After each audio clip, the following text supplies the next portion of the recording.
Hello guys, welcome back to Tactical Draft. And today we want to talk about the midfield situation of Manchester United. So over the past 1 week, there has been a lot of rumors about the midfielders that Manchester United is going to be buying in the summer. But I'm going to be running through some names today, and we are going to start with Carlos Baleba, Tchouaméni, Sandro Tonali, Matheus Fernandes, Joao Gomez, and I'm going to be talking about the right pick for Manchester United assistant. So let's start with Carlos Baleba. So of course, we all know that Carlos Baleba was linked to Manchester United last season. He wasn't just linked.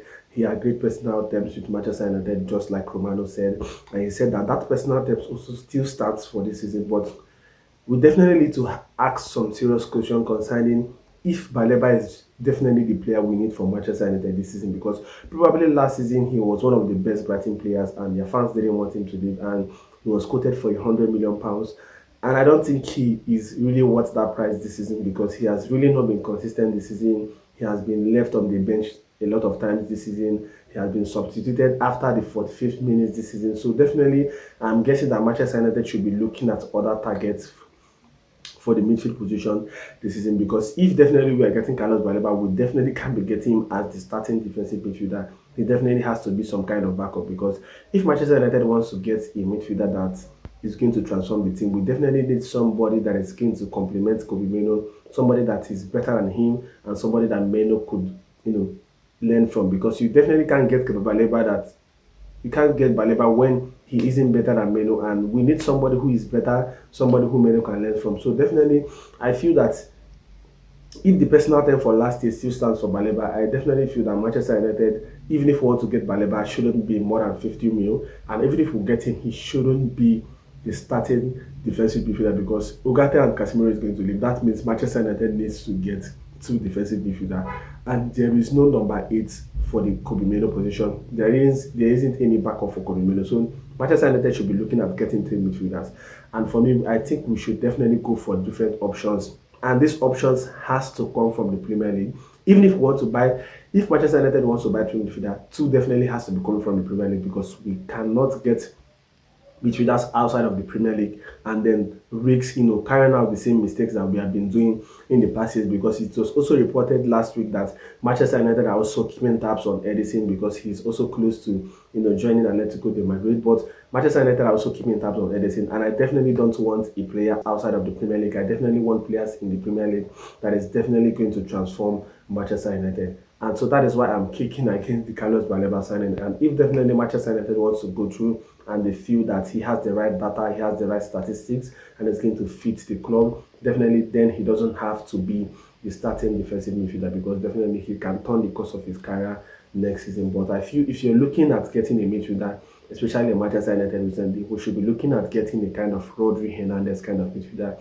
a midfielder that doesn't just give goals and assists, but a defensive midfielder that can be able to control the tempo of the game, that can affect the tempo of the game. Because if you're looking at a striker or a right winger or a number 10, probably you should be looking at his outputs, goals and assists. But in the case of a deep line defensive midfielder, we definitely don't need to look at goals and assists. We need to look at their overall play, how they affect the game, how they try to affect the tempo and the rhythm of the game. And so this is definitely what we expect from our defensive midfielder, and that is why I'm saying that Carlos Baleba has the potential, of course, but from this season's performance, we have to work with what we are actually seeing. We have to work with the eye test, and with the eye test of this season, I'm definitely not going with Baleba.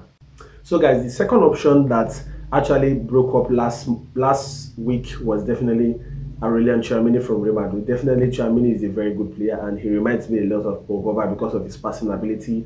He's a very good player. He has been instrumental to Real Madrid winning 2 Champions League trophies in the last 5 years. So definitely he's a good player, and he had one of his best seasons when France went to the World Cup finals in 2022. He was really, really instrumental to that team, him and Andre Rabiot in the midfield. But is Tchouaméni definitely good for Real Madrid? Because I know that Real Madrid will be looking to sell some midfielders to actually get some, and so they'll be looking to move him on from some of their midfielders to add more. And I really feel that Tchouaméni would be a good fit for Manchester United. But one of the issues I'm having with Tchouaméni is consistency issues. I think the last time Tchouaméni had a good season was definitely 2024, where Real Madrid won the Champions League, because the whole of 2025, I think he was used as a central back, so you couldn't expect him to do more. This season, Real Madrid has been inconsistent, so of course, it's definitely going to affect his performances.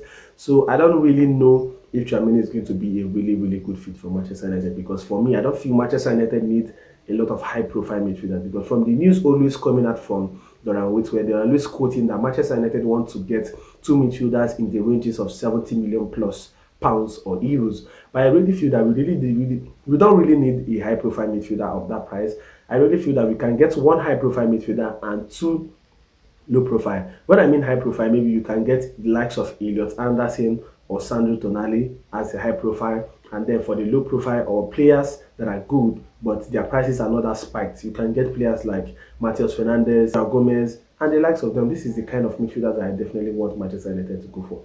So I don't think Manchester United needs a player that is going to bring more inconsistency to the team. I know that Manchester United have a first team now. We just need to improve the first team. And by improving the first team, we need players of the right profile, of the right age, players that are informed, players that are ready to hit the ground running. And definitely Tchouaméni and Carlos Baleba are also going to give Manchester United a lift, I'm not going to lie. But I don't think they entirely transform the team, because I think Manchester United, is high time we get players that is going to help us, to challenge for the Premier League. It's high time we challenge for the Premier League. It's high time we also, go past the group stage in the Champions League. And so for us to do that, we need to get a lot of players. We need to get not just quantity, but we need to get a lot of quality players. Manchester United need to work on the midfield position. And for me, my top picks will be Elliot Anderson or Sandro Tonali as the high profile, and then Joao Gomez and Matheus Fernandes. This is definitely my top three picks for the midfield position for Manchester United, because I personally feel that we need three midfielders. Manchester United cannot go into next season